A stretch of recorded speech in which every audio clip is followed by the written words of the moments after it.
Hello there. This one was Christmas Eve when I posted it, just last Christmas Eve, 2022.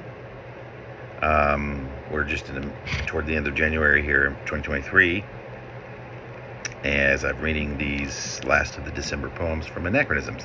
This one is number 3808, called Paws, P-A-W-S, to pray, P-R-E-Y. And we pause to pray, and I'm going to that's the very first sentence in the actual poem, which is spelled P-A-U-S-E to P-R-A-Y. The entire world holy, like sex with our socks on, we wholly, W-H-O-L-L-Y, pause. A woolly habit. The nun was itchy, she itched. The nun said itchily. Holy, H-O-L-Y. The whole, W-H-O-L-E, room, a bedroom, their studio, a micro apartment, paused, P-A-W-S-E-D. We'll pause, P-A-U-S-E, when we feel like it, we all said. Then our home took off the pads of its paws, pounding the pavement for several parsecs. The Red Sox, a set, had bad sects, S-E-C-T-S, with the human individual who'd been most deliberately chosen to deliver the pizza. That deliverer certainly is a liver. A life-filtered lifter of lots of pizza. Pizza that, when delivered, gets tips with no bills, mostly by tops. Gets topped as a tip the pizza deliverer who, fresh from the doctor, was just diagnosed with cirrhosis of, guess what? The liver. What a life that deliverer had had, a has-been, not expected to last much longer. Longingly, the room, living the livelong life of a micro-apartment, thirstily pauses at dog bowl that's only somewhat moist.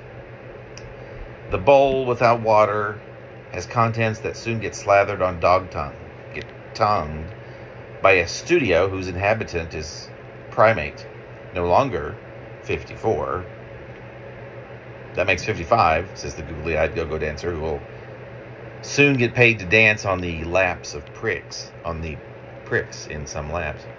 He also slam dances a conga in Tonga with some regularity. A tall, narrow drum that is splayed on the floor is slapped with some hands. This is how the go-go dances. With his hands, he did dance, and he does, only now and then, donning a brief pair of aquamarine-colored underpants. Boy, does he dance as the studio bounces both this way and that, and other ways too, for it has found you, who might just be me, who of him is quite fond. But let's make this more of a mystery, shall we? For the sake of pretend anonymity. Our home has, swiftly pedaling its way towards something that no one is sure it might be, a tiny apartment.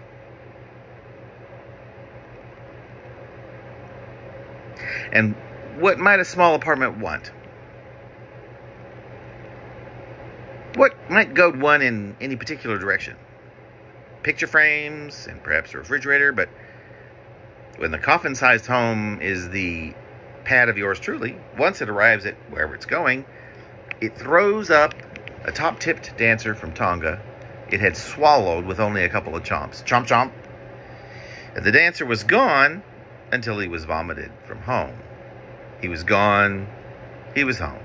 He is home when he's gone. He was spewed from our home, and we look at that one-swallowed dancer from Tonga for days while we're dancing the conga, of course. But that poor, wretched liver, that wretched deliverer of pizza, now finds himself lost and quite homeless, yet tipped to extremes, and then topped extremely by the tips of the pricks of some lovers of pizza.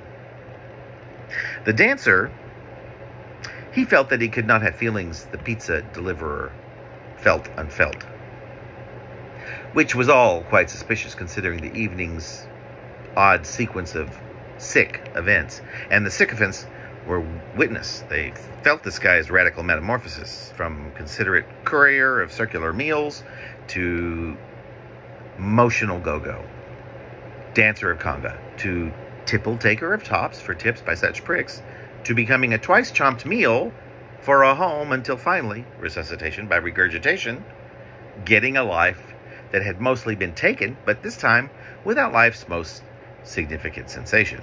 That characteristic which we call feelings were now missing. And spectacularly, for he had been eaten, you see, by the home of yours truly. And oh, what a minuscule house this one is. Gestation's a bitch, it could be said, is this story's amoral moral. But really, who'd say it? And why? And to whom? Why? The answer's yours truly, by all means, of course. Who will, so as to have this historical house-spinning, one-storied yarn best savored, will save the rest of it for later, if you catch my drift. Do you know what I mean?